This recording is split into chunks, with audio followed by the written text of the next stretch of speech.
Perfecto, entonces, llegados a este punto, ¿cómo vamos a hacer nosotros para complementar ese tipo de certezas que estábamos viendo? O por lo menos esa certeza que era sobre el cogito.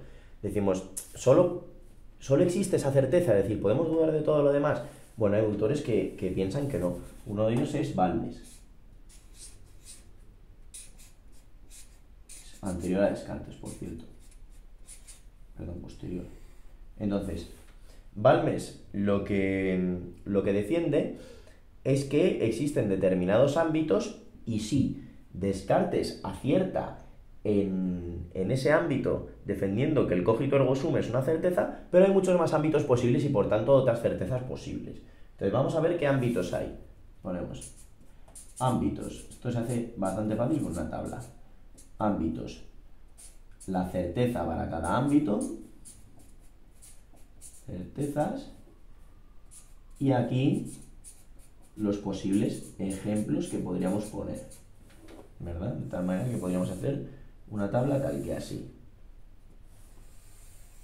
Bien, para el ámbito íntimo, es decir, propio simplemente del fuero interno del sujeto, aquello que existe en lo más adentro del sujeto, pues tendríamos una certeza que Balmes la llama certeza inmediata. ¿Y cuál es esa certeza? Pues básicamente el cogito cartesiano. Pienso, luego existo. Cogito ergo sum. Es algo de lo que no podemos dudar. Bien, luego tendríamos otro ámbito, como es el ámbito de la razón. Ok. El ámbito de la razón nos ofrece certezas que Balmes llama lógicas. Vamos a pensar en una certeza lógica.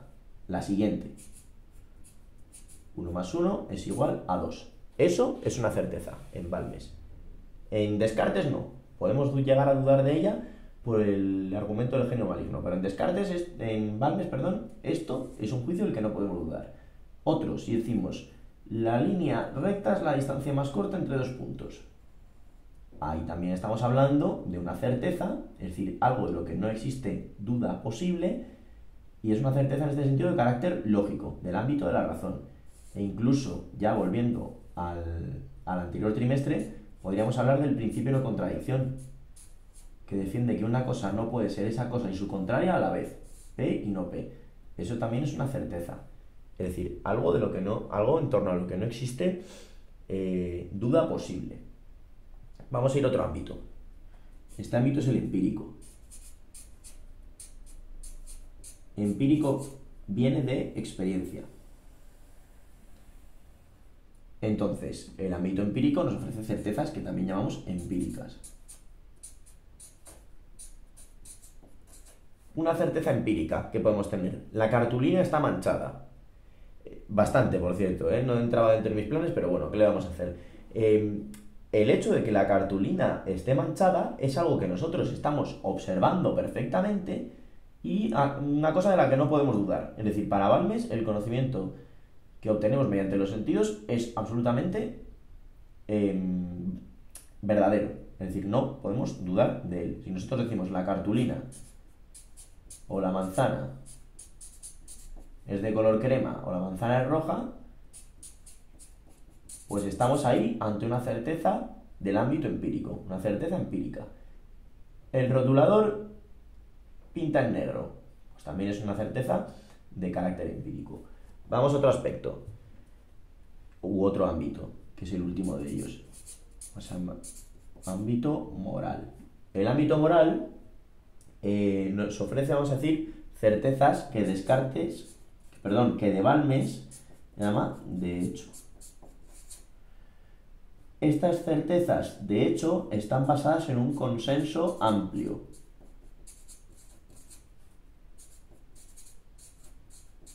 Consenso amplio.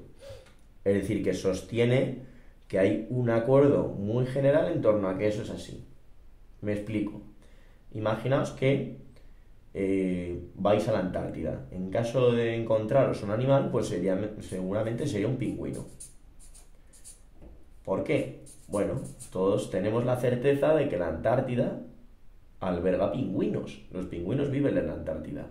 ¿Hemos estado alguno de nosotros en la Antártida para ver o corroborar que efectivamente hay pingüinos allí? No. Sin embargo, tenemos la certeza de que eso es así. Eso es una certeza moral o de hecho.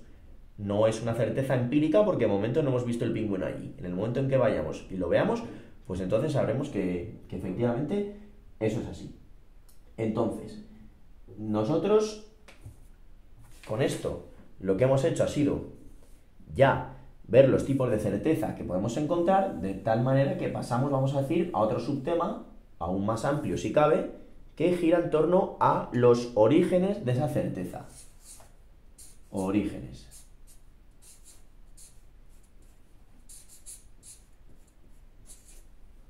Es decir, ¿de dónde proviene la certeza? ¿De dónde proviene la verdad? Y aquí nos vamos a encontrar distintas corrientes filosóficas. La primera de ellas ya la hemos visto, que es el racionalismo. Racionalismo. ¿El racionalismo qué sostiene? Sostiene que la razón se vale por sí misma para conocer. ¿Y cuál es el principal racionalista que existe en la historia de la filosofía? Pues Descartes, precisamente, ¿vale? Para Descartes el conocimiento mediante los sentidos no tenía ningún tipo de validez, entonces la verdad o la certeza en este caso la hallábamos mediante la razón, ¿verdad? El cogito no es algo que hayamos visto, sino que hemos conocido mediante el uso de la razón pura, decimos. Entonces, el racionalismo es esta corriente principal, ¿vale? La verdad se halla mediante el uso puro de la razón, no mediante los sentidos. Entonces, la razón es el único instrumento necesario y suficiente para conocer. Nada más nos hace falta. ¿Qué defiende el racionalismo? Sobre todo el racionalismo cartesiano. Que existen tres tipos de ideas. ¿Cuáles son estas ideas? Bueno, en primer lugar tenemos las ideas adventicias, que se llaman. Adventicias. ¿Cuáles son las ideas adventicias? Aquellas que provienen de los sentidos. Por ejemplo, si alguno de vosotros está viendo el rotulador, que espero que seáis todos porque para algo hago el vídeo, pues ahora mismo tenéis una idea del rotulador que es una idea de carácter adventicia. Es decir, tenéis la idea del rotulador porque habéis visto el rotulador por medio de los sentidos. Luego existen ideas que son facticias. Facticia viene de facto, hecho, fabricado, y son ideas que son producto de la mente. Por ejemplo, la idea del unicornio. La idea del unicornio es una idea fabricada mediante lo mental. Y luego, por último, tenemos las ideas innatas. Estas ideas que sostienen, este tipo de ideas, ¿en qué consiste, vamos a decir, más bien? Bueno, consisten en aquellas ideas que han estado siempre en el sujeto, antes incluso de que naciera. Nacemos, vamos a decir, con ellas, ¿vale? Son como un chip que tenemos predeterminado, un conocimiento con el que ya nacemos, no lo hallamos por medio de la experiencia. Es algo innato, algo que ya estaba ahí. Ya estaba ahí. Para Descartes, por ejemplo, una idea innata es la idea de Dios, porque dice que todos los hombres la tienen y que todos los hombres la tienen porque Dios la ha puesto en ellos. De tal manera que todas las personas nacemos con la idea de Dios ya en el sujeto. Siguiendo, vamos a decir, con este racionalismo, vamos a tratar a un autor que no es racionalista como tal, pero que a efectos prácticos nos vale para ponerlo aquí. Y es un autor griego conocidísimo, que es Platón. Como digo, no es racionalista como tal. El racionalismo es una corriente filosófica moderna. Pero Platón guarda sus similitudes. Entonces, bueno, nosotros cuando hablamos de Platón, en filosofía de la Grecia clásica, decimos que Platón es un dualista. Dualista. Dualismo viene de dos, dual, dos, y sostiene que la realidad está formada por dos instancias. Una instancia que situamos arriba y una instancia que situamos abajo. Platón sostiene que la realidad está formada por un mundo material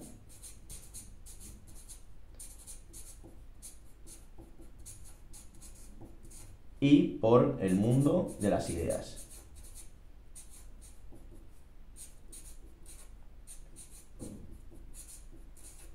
¿Qué entes se encuentran en el mundo material?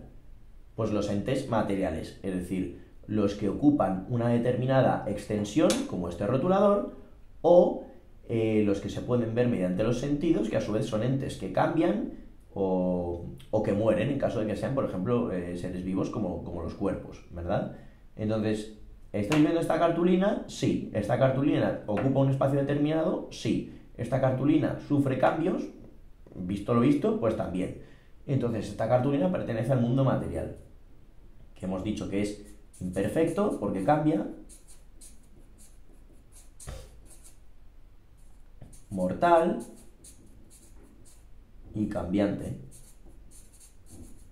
o mutable, podríamos decir también. ¿Las ideas qué son? Bueno, las ideas son lo contrario. Las ideas en Platón existen del mismo modo que existe esta cartulina, es decir, de una manera externa, vamos a decir, al sujeto. Lo que pasa es que no se pueden ver, no se conocen mediante los sentidos, sino que son abstractas.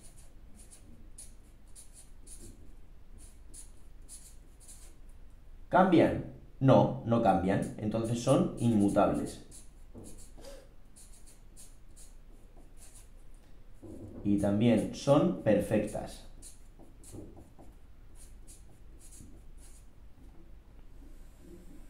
Aquí, cuando hablamos del mundo de las ideas, estamos hablando de universales, que ya vimos en el primer trimestre lo que era un universal. Estamos hablando de universales. Entonces, ¿cuál es la realidad fundamental en Platón? Bueno, la realidad fundamental en Platón es la realidad de las ideas, porque Platón sostiene que esta realidad existe en la medida en que existe esta. ¿Por qué? Porque esta es la estructura o la base de toda la realidad. Entonces supongamos algo así como un molde de galletas. Un molde de galletas de estos para horno que vienen con determinadas formas geométricas para que nosotros hagamos las galletas con las formas que podamos llegar a preferir, ¿vale? Tenemos, pues yo que sé, pues estas opciones mismamente, ¿vale? El molde de las galletas sería como el mundo de las ideas, mientras que lo material sería como la masa de las galletas sin el molde. ¿Podríamos hacer las galletas sin el molde? No, se nos desparramarían y acabaría aquello siendo un desastre. Bueno, con la realidad sucede lo mismo, que es que este mundo puede cambiar, este mundo puede experimentar, en fin, todo tipo de muertes y de cambios, como así es, porque en el mundo material nada permanece. Sin embargo, mientras siga existiendo, que siempre existirá porque es eterno, este mundo de las ideas, la realidad seguirá siendo la que es y como es, ¿de acuerdo?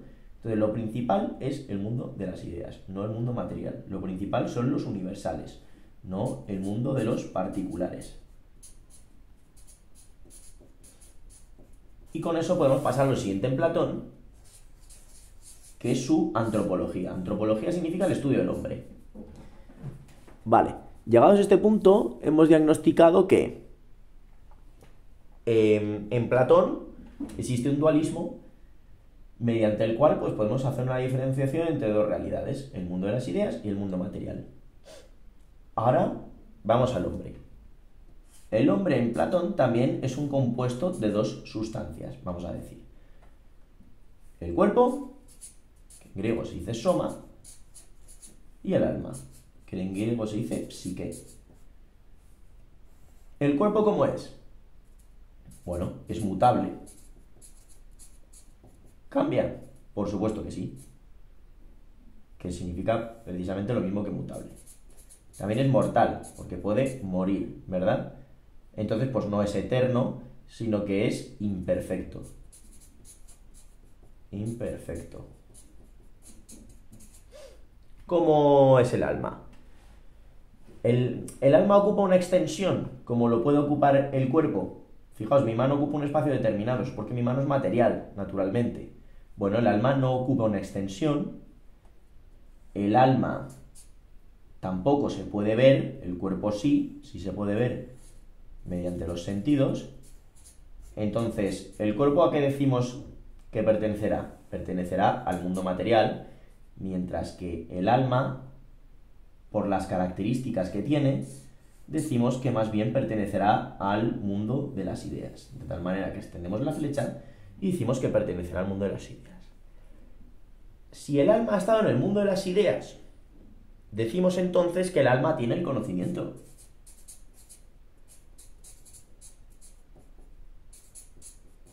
¿Por qué? Porque conocer es conocer el mundo de las ideas. Y si el alma ya ha estado allí, entonces tiene ese conocimiento. ¿Verdad? Conocer lo más fundamental. Lo más fundamental es esto, no esto. Entonces, si nosotros, o nuestro alma, mejor dicho, ya ha estado aquí, entonces ya tiene el conocimiento. Claro, llegados a este punto nos hacemos la siguiente pregunta, que es, bueno, ¿y si esto es así, por qué no nacemos conociendo? Bien, Platón dice que el conocimiento está, pero nosotros lo hemos olvidado.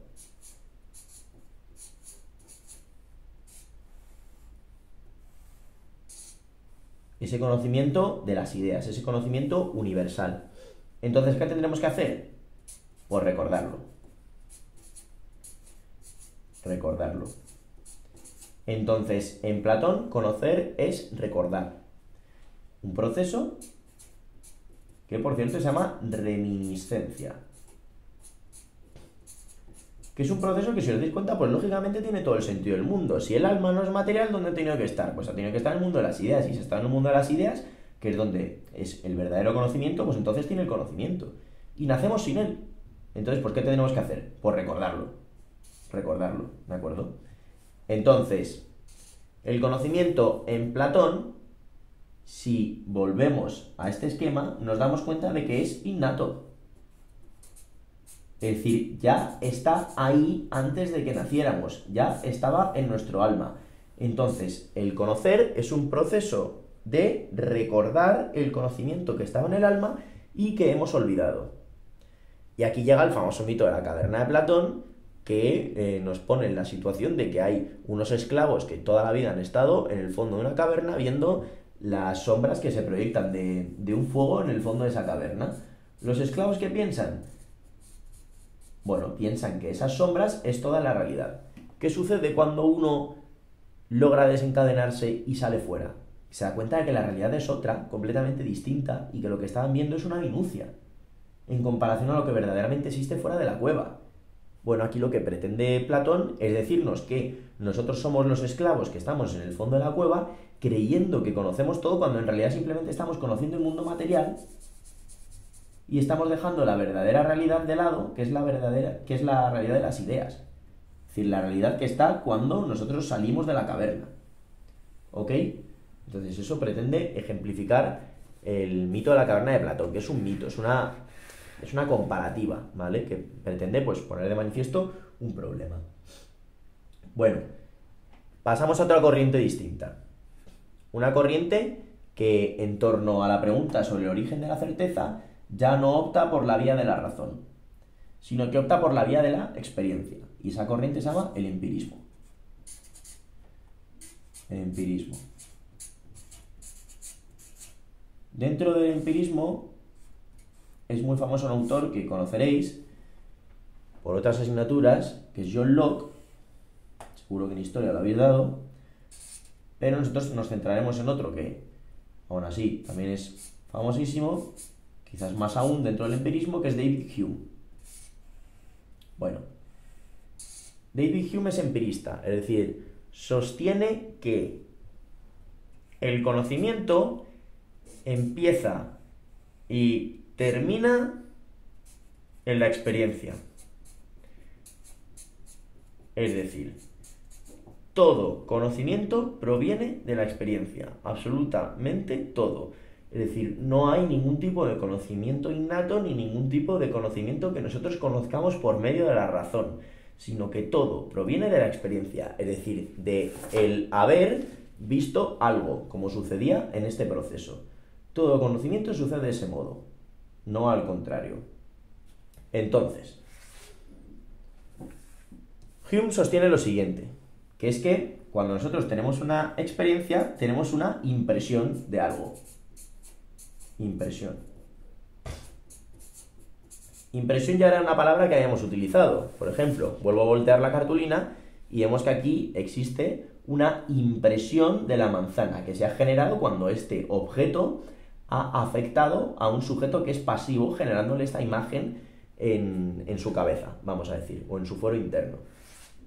Entonces, nosotros tenemos una impresión, como por ejemplo podéis tener ahora mismo la impresión del rotulador o de mi mano.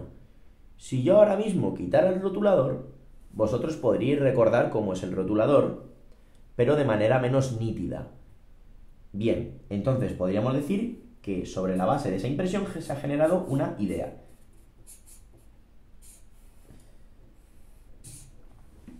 ¿Ok? Es decir, ¿cuál es la diferencia entre la impresión que tenéis del rotulador y la idea que se ha generado del rotulador? Bueno, simplemente una cuestión de viveza. La impresión la veis con mayor viveza que la idea, que es simplemente un recuerdo de la impresión, y conforme pase el tiempo, la idea se irá difuminando.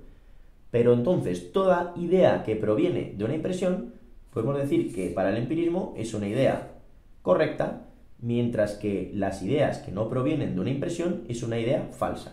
Por ejemplo, dice Hume, la idea de Dios. Nosotros nunca hemos tenido una impresión del ser divino, una impresión de Dios.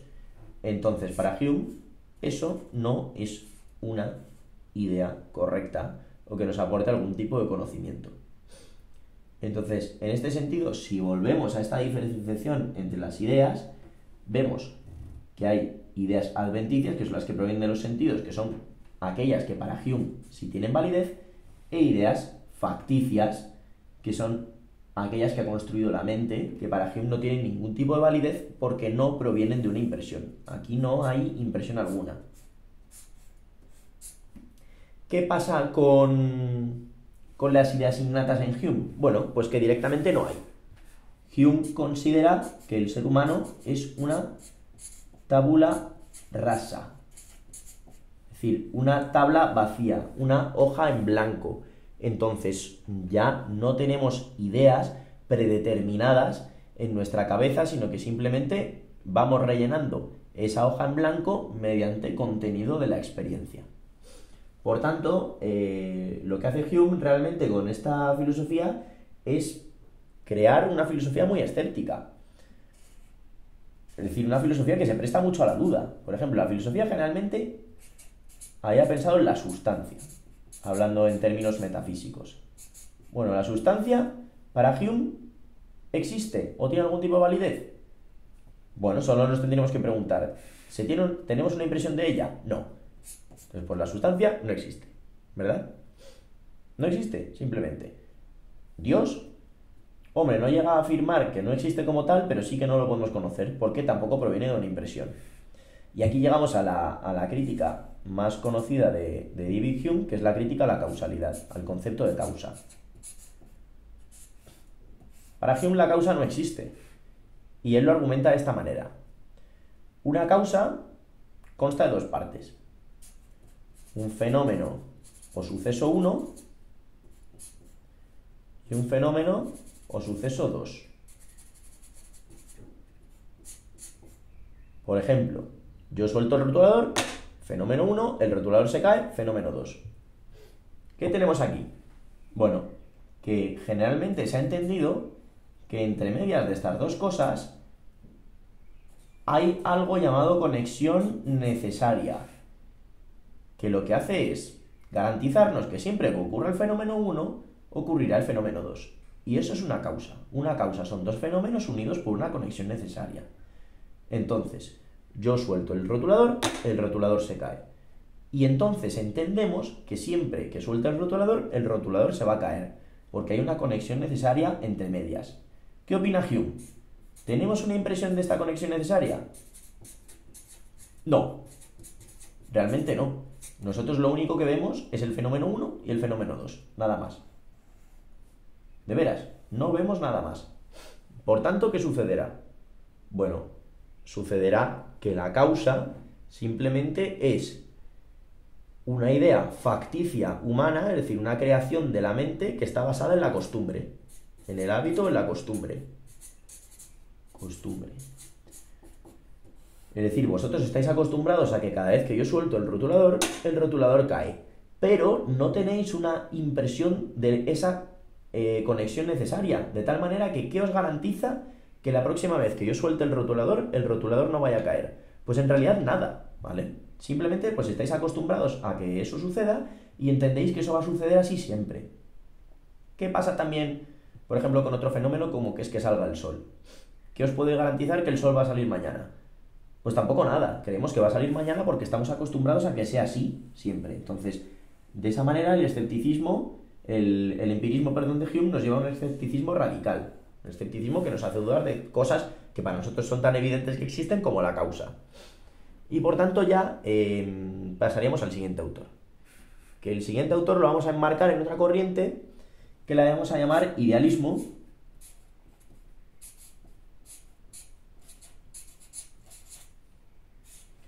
Idealismo. Y le vamos a poner el apellido de trascendental. Porque no es un idealismo como tal, o por lo menos eso está en discusión. Trascendental. Cuando hablamos de idealismo trascendental, hablamos de la figura de Immanuel Kant, filósofo del siglo XVIII de Prusia, de una ciudad llamada en su momento Königsberg, que ahora se llama Kaliningrado, porque actualmente pertenece a Rusia. Bien, Kant estudia, digamos, las capacidades que tiene el hombre para conocer, tratando de encontrar los límites del conocimiento. Entonces, para explicar a Kant, nosotros vamos a volver a esta distinción entre sujeto y objeto, ¿verdad? De tal manera que dibujamos aquí una cabeza amorfa, como siempre la dibujo, bueno, soy capaz de dibujar una cabeza de perfil, en este caso pues la he dibujado sin mandíbula, y dibujamos un objeto. Tenemos el sujeto y tenemos el objeto que nosotros lo representamos siempre con una manzana, ¿verdad? Bueno, en Kant vamos a realizar una distinción. Y es que en este caso no vamos a dibujar una manzana, sino que vamos a dibujar esto.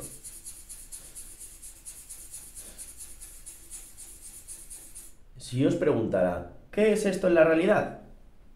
Pues no me sabréis decir qué es. En la cartulina le podéis decir que es un garabato, un burruño o algo que no podemos conocer, ¿verdad? Entonces la cuestión, como punto de partida, es esa, que en Kant el objeto como tal no se puede conocer. Vamos a ir más paso por paso. Antes, en el conocimiento sensible, en Hume o en Descartes, habíamos dicho que el sujeto es pasivo, es decir, se ve afectado por un objeto externo que le genera ahí una impresión mental. Bueno, en Kant aquí vamos a experimentar un cambio porque vamos a decir que el sujeto es mitad pasivo, son 50-50, mitad pasivo que padece, mitad activo, que hace. Es decir, el sujeto ya va a hacer algo. Es decir, el sujeto hace algo para conocer sobre el objeto. Entonces, nosotros vamos a ver qué hace. Nosotros tenemos un objeto que de por sí no se puede conocer. Bueno, este objeto Kant lo llama noúmeno, que es la realidad en sí. La realidad tal y como es. No se puede conocer, es caótica y es desordenada, ¿verdad? Como el burruño este. Entonces, ¿nosotros cómo podemos conocer algo que es incognoscible? Incognoscible significa que no se puede conocer. Incognoscible.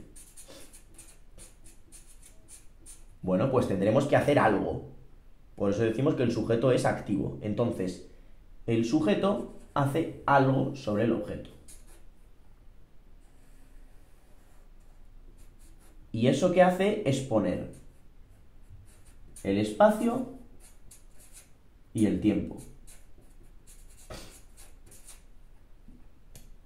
¿Qué son espacio y tiempo? Son estructuras mentales, ¿vale? Kant las llama condiciones a priori. Es decir, no son elementos de la realidad como normalmente lo entendemos, por ejemplo, en la física clásica, sino que son estructuras mentales que el sujeto pone ¿para qué? Para poder conocer, para ordenar algo que es desordenado como esto. Entonces entendemos que cuando el sujeto pone el espacio y el tiempo, lo que se genera aquí es ya algo ordenadito que podemos distinguir como esta manzana, que ya se va propiamente a la mente del sujeto que conoce. Esto que hemos generado aquí poniendo espacio y tiempo se llama fenómeno. ¿Qué es el fenómeno? Bueno, si el noúmeno era la realidad en sí, el fenómeno es la realidad como la percibo.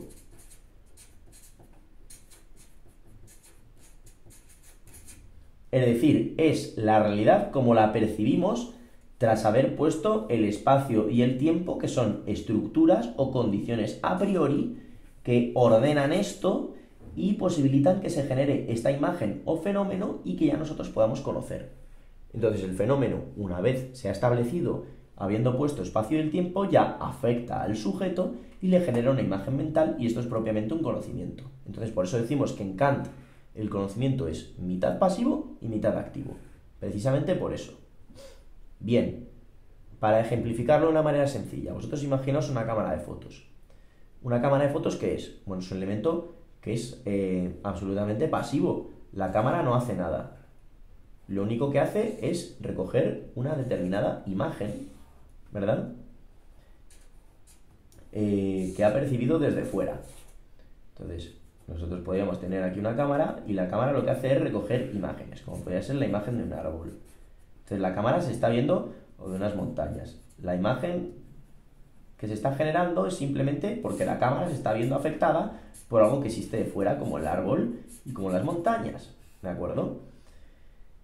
¿Esto qué quiere decir? Pues que el sujeto es pasivo. Este ejemplo de la imagen nos valdría, por ejemplo, para Hume, o nos valdría, por ejemplo, también para Descartes, aunque no está tan centrado en el conocimiento sensible. En Kant no nos vale una imagen como tal, una cámara como tal, sino que nos vale, vamos a decir, una cámara en una habitación a oscuras. Si la cámara está en una habitación a oscuras, no tiene luz. Entonces, ¿qué puede conocer? Nada, ¿verdad? ¿Qué tendrá que hacer, pues, la cámara? La cámara tendrá que activar el flash, es decir, la cámara ya se convierte en algo más activo para que entonces se generen las imágenes de las cosas que tenemos en la habitación, ¿verdad? Como los muebles o la cama o lo que sea, y esto ya regrese a la cámara. Entonces ahí vemos que el sujeto tiene una función más activa que la que tiene en Hume, que era simplemente pasivo, el sujeto en el conocimiento sensible. Y con esto tendríamos a Kant. Ahora lo que vamos a hacer va a ser completar el tema del idealismo, quitándole el apellido de trascendental y centrándonos ya en un idealista como tal, aunque no de el idealismo alemán, que es Berkeley. Berkeley lo que hace es cargarse aquello que puede tener de pasivo el sujeto. Dice, ya no hay nada pasivo. Y Berkeley ya es un idealista como tal. Por cierto, Berkeley es anterior a Kant, entonces esto tal cual no lo dice. ¿Qué sostiene Berkeley? Bueno, idealista viene de idea y sostiene que todo lo que existen son ideas. ¿Eso qué quiere decir? Que las cosas que nosotros percibimos no existen fuera del sujeto, sino que simplemente son imágenes mentales, es decir, solo existe el sujeto y sus contenidos mentales. Las cosas existen en la medida en que yo las percibo. Por eso la frase principal de Berkeley dice, ser es ser percibido. Entonces Berkeley lo que haría, haciendo del sujeto todo lo activo posible, cerrarlo, ¿verdad? Entonces, aquello que nosotros pensamos que era una manzana que provenía de una manzana exterior, pues esta manzana exterior no existe y simplemente tenemos un sujeto que crea las imágenes mentales que tienen lugar dentro de él. Eso es el idealismo. Existe el sujeto y las ideas. pero no existe la materia, es decir, no hay nada externo al sujeto. Lo que veis y lo que percibís existe en la medida en que lo estáis viendo y lo estáis percibiendo.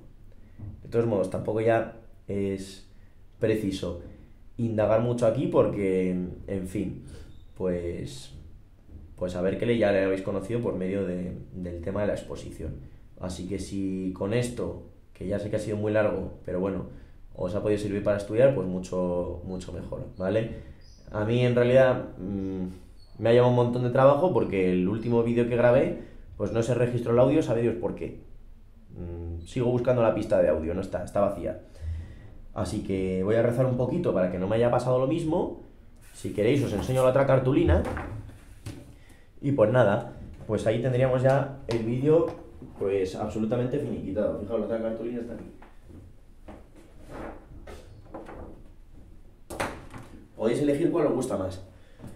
En fin, espero que este se haya guardado por mi bien y por mi salud mental. Tened un buen fin de y estudiad mucho.